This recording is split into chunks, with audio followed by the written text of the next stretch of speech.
Hello, I'm Benny Westside, and welcome to the crash course for Ultimus. The Annihilator kits the reworks are in the game, the new characters are in the roster even, so it's time to start talking about how to build the reworked characters. And I'm gonna start with Ultimus. This is a rework that we've been waiting on for a long time.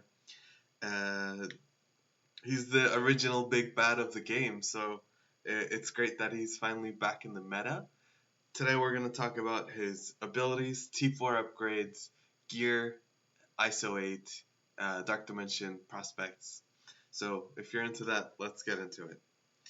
I like starting with the passive, Kree Eternal, on enemy taunt, fill speed bar for self by 30%.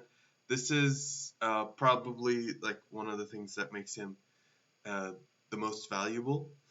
This is going to happen on any pre-taunt, reflexive taunt, any type of tank that has a lot of buffs when they taunt is going to be hard targeted by Ultimus. So this is, and like in the current meta, we have a lot of pre-taunts. So I think this is a very valuable line. On kill, he's going to fill speed bar for non-Kree allies by 15% and Kree allies by 20%. He has block chance and gives block chance to non-minion Kree allies and also gives max health.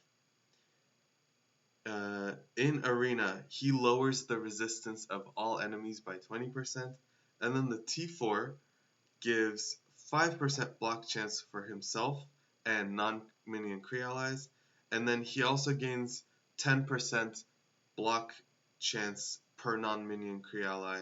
So if he was on a Kree team, he would gain 40% additional block chance.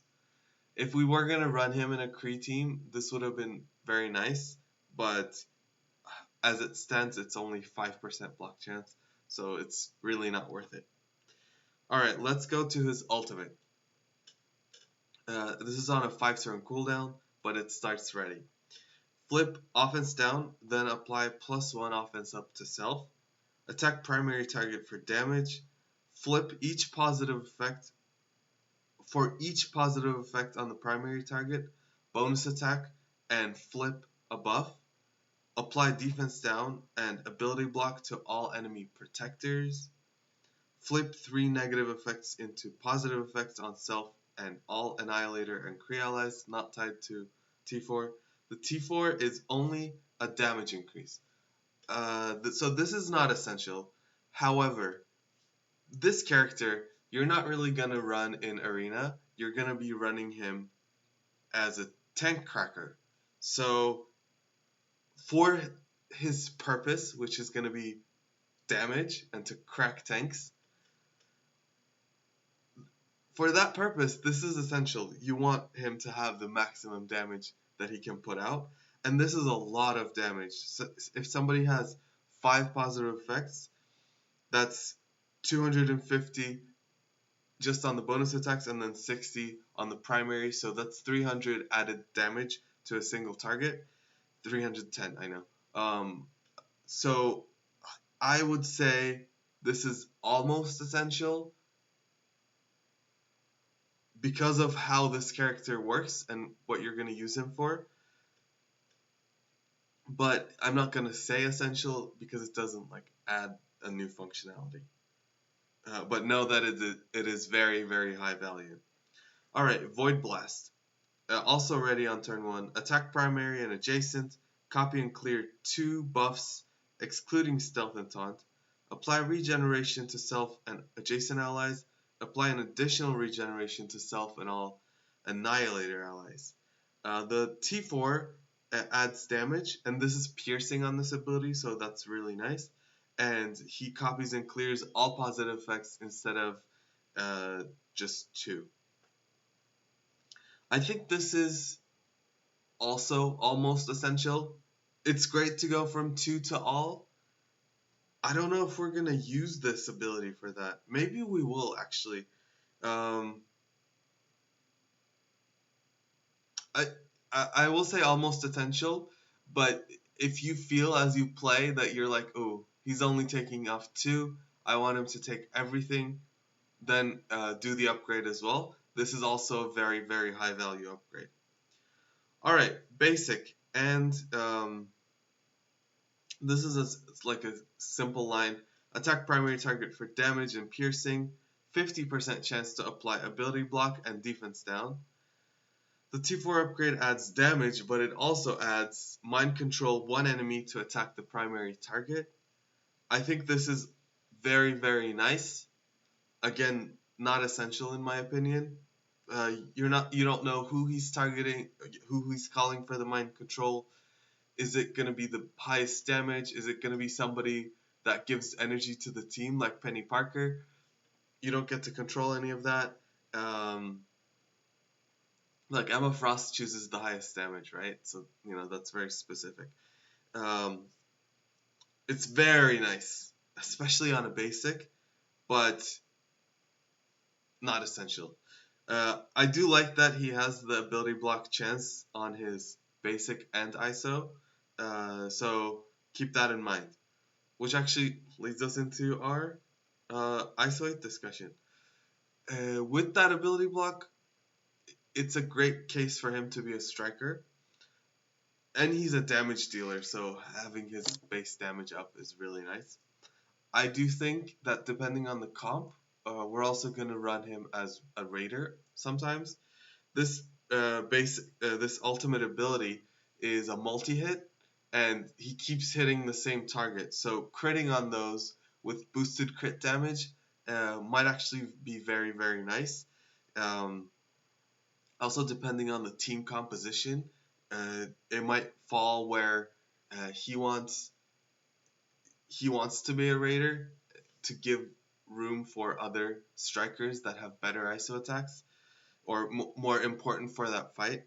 So primary, I will say striker, but raider is also one that we're gonna use him often as. And then build wise, for arena, frankly, you're not gonna need him. They designed it where the 3 new characters are the core, and you can switch out the reworks for other mythics, whether that's Skrull or Apocalypse or Mephisto or Logan.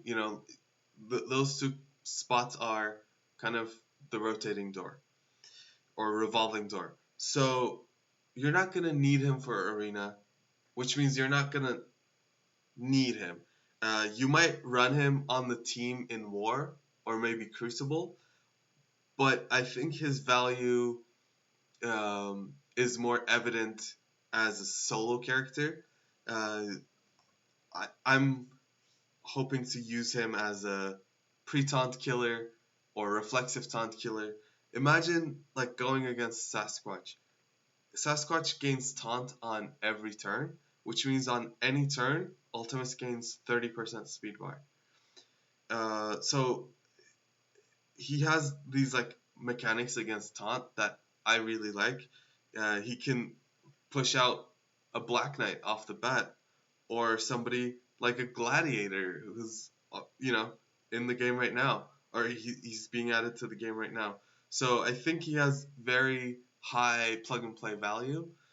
That's gonna be the thing you build him for. And if you are building him for that, I say go all the way because he's a damage dealer. So you're gonna want every little ounce of damage that he could give. Go as high as you can. Otherwise, if you're not worried about that, you don't care about using him plug and play, then leave him. You don't have to. He takes dark promos, he takes dark diamonds. That's a decent investment, even though he's very cheap in that market. So you have to choose whether you want to use him for that plug and play value or not.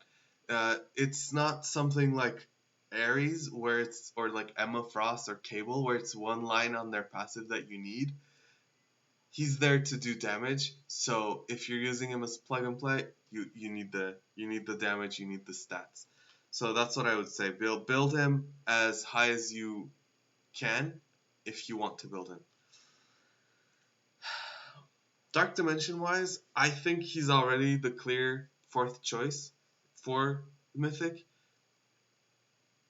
I personally am not that big a fan of Dormammu or Doom, so I was very happy to find out he's getting reworked, and he is who I'm going to be bringing in.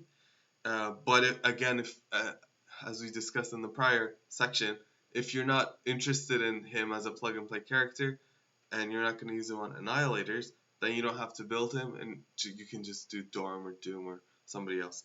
But I think he's a great choice for Dark Dimension, especially because of the higher stats that he has. Um, that leads to my plan. You're seeing my actual Ultimus. I built him up all the way, bought all his diamonds, and he was unbuilt before, so this all happened from scratch. And I am taking him to Dark Dimension 7. I'm actually waiting on Mythic. He's like 3 Urus away to get upgraded. ISO 8 wise, I built up Striker and Raider, so I will use him flexibly.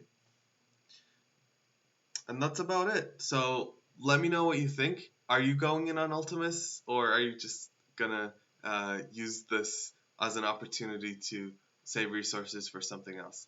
Let me know what you think. Thank you for going over Ultimus's kit with me. I hope to see you in the next one.